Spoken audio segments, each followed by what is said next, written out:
Sir, சித்தர்கள் முறையில் வந்த மாட்டை கட்டுறதும் இல்லை, போன மாட்டை தேடுறதும் இல்லை அப்படின்னு ஒரு முறை இருக்குது. இது எதனால் வந்தது, அவங்க என்ன சொல்ல வர்றாங்க அப்படிங்கிறத பற்றி சொல்லுங்க டாக்டர். அதாவது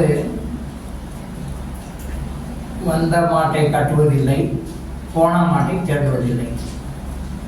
இது சித்தர்கள் மூலமாக மறைமுகமாக சொல்லப்பட்ட ஒரு பழமொழி.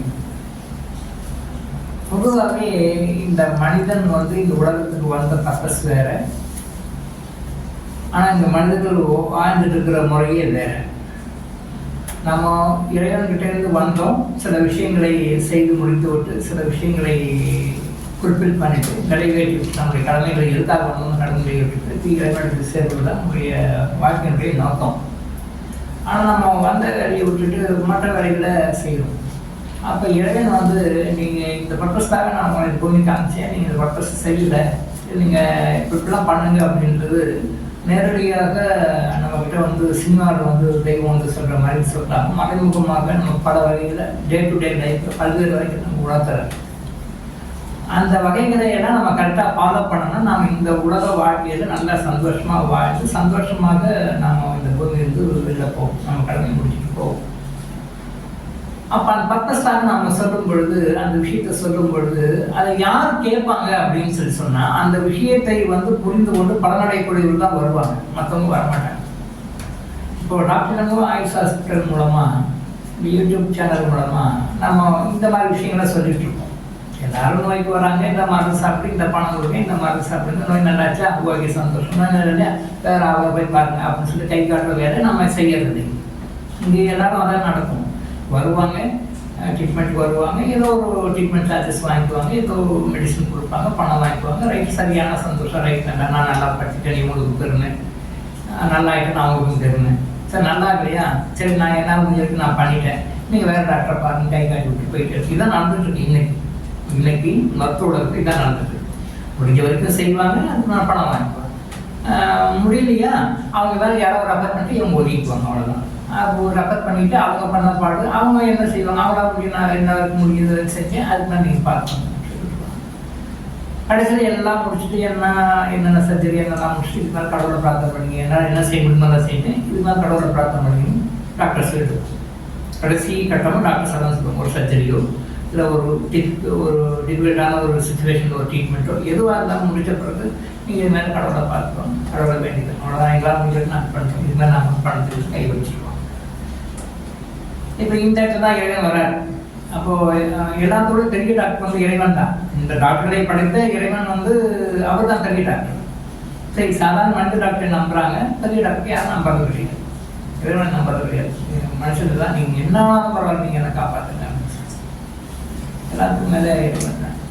அப்போது இந்த பூமிக்கு வந்த பிறகு திருப்பி இறைவனை அடைவதற்குண்டான வழிகளை நம்ம சொல்லும் பொழுது, நம்ம வாட்ஸ்அப் குரூப் நிறைய மெசேஜஸ் எல்லாம் போடும், நிறைய ஒரு தெளிவுலாம் கொடுக்கணும். அப்போ சில பேர் வருவாங்க, கொஞ்ச நாள் இருப்பாங்க, அப்புறம் போயிடுவாங்க. சில பேர் கொஞ்ச நாள் வருவாங்க, திருப்பி போயிடுவாங்க, திருப்பி கொஞ்ச நாளைக்கு குரூப்பில் இருப்பாங்க, திருப்பி அவங்களா போயிடுவாங்க. இப்போ இந்த குரூப்புக்கு நீங்கள் ஏன் வரீங்கன்னு நம்ம கேட்கறது கிடையாது, இந்த குரூப் ஏன் நீங்கள் போறீங்கன்னு நம்ம கேட்கறது கிடையாது. நல்லா புரிஞ்சுக்கோங்க, இந்த வாட்ஸ்அப் குரூப்புக்கு நீங்கள் ஏன் வரீங்கன்னு நம்ம யாரும் கேட்கறது கிடையாது. இந்த வாட்ஸ்அப் குரூப்புக்கு நீங்கள் ஏன் விலகி போறீங்கன்னு நம்ம யாரும் கேட்க முடியாது. இதை தான் சித்தர்களுடைய தத்துவம். சித்தர்கள் என்ன பண்ணுவாங்க, அந்த உண்டான விஷயங்களும் அப்பப்போ எல்லாரும் சொல்லிக்கிட்டே இருப்பாங்க. அப்போ யாருடைய ஆன்மா, எந்த ஆன்மா இதை கேட்டு பலனடைந்து அடுத்த உயர்ந்த லெவலுக்கு போகுமோ அந்த ஆத்மா நம்ம தேடி வரும். சித்தருடைய கோட்பாடு அதுதான். யார் சுகப்படணும்னு அமைப்பு இருக்கோ, யார் கஷ்டப்பட்டதெல்லாம் போதும் சந்தோஷப்படணும்னு அமைப்பு இருக்கோ அவங்க நம்மளை தேடி வருவாங்க.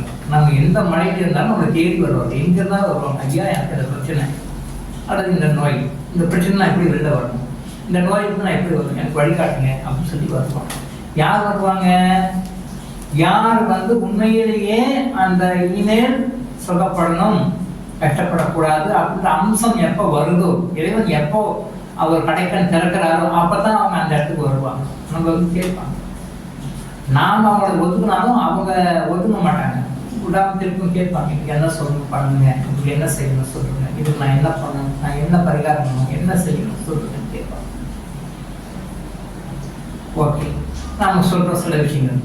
அப்போ அவங்க பிடிச்ச விஷயம் வந்து செய்வாங்க, பிடிக்காத விஷயம்னா அவங்களால ஏற்றுக்கொள்ள முடியலன்னா அவங்க இதெல்லாம் போய் நான் செய்யணுமா, இதெல்லாம் நான் பண்ணணுமா, இது போய் நான் ஏன் செய்யணும், இதுக்காக நான் பண்ணணுமா அப்படி சொல்லிட்டு ஒதுங்கிடுவாங்க.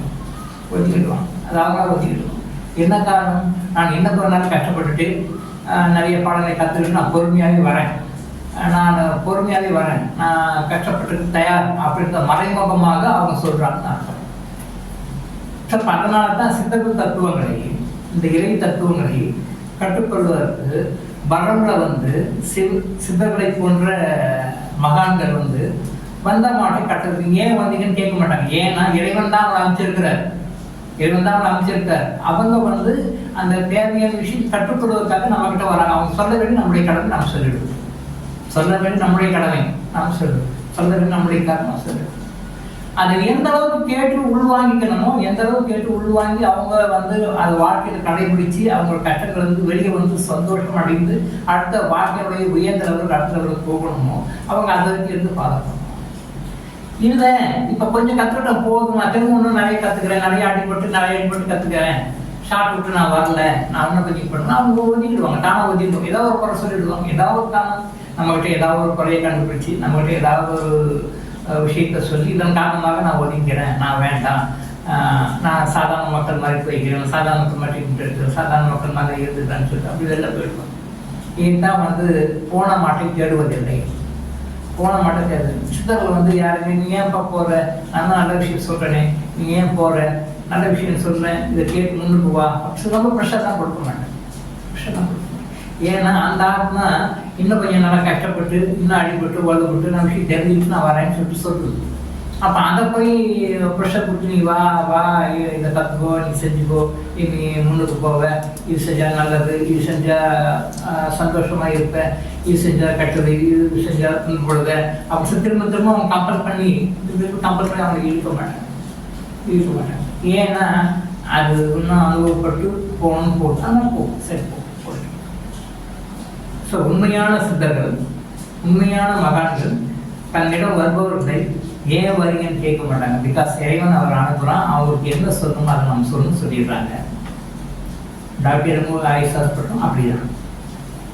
அதே மாதிரி அவங்க இதை நான் கற்றுக்கிட்டு போதும், தெரிஞ்சுக்கிட்டு போதும், உங்களுடைய கான்செப்ட் எனக்கு பிடிக்கல, உங்களுடைய கான்செப்ட் எனக்கு ஒத்து வராது, நீங்கள் சொல்கிறது எனக்கு மனசுக்கு அமையலை, நான் போகிறேன் அப்படின்னு சொல்லி வெளியே போயிடுவாங்க.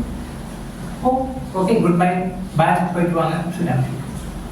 ஏன் அவங்களுக்கு அந்த நேரம் ஒன்றும் வரல, அவங்களுக்கு இன்னும் அந்த சுகப்படுறதுக்கு உண்டான நேரம் ஒன்றும் வரல, சந்தோஷப்படுறதுக்கு உண்டான நேரம் வரல.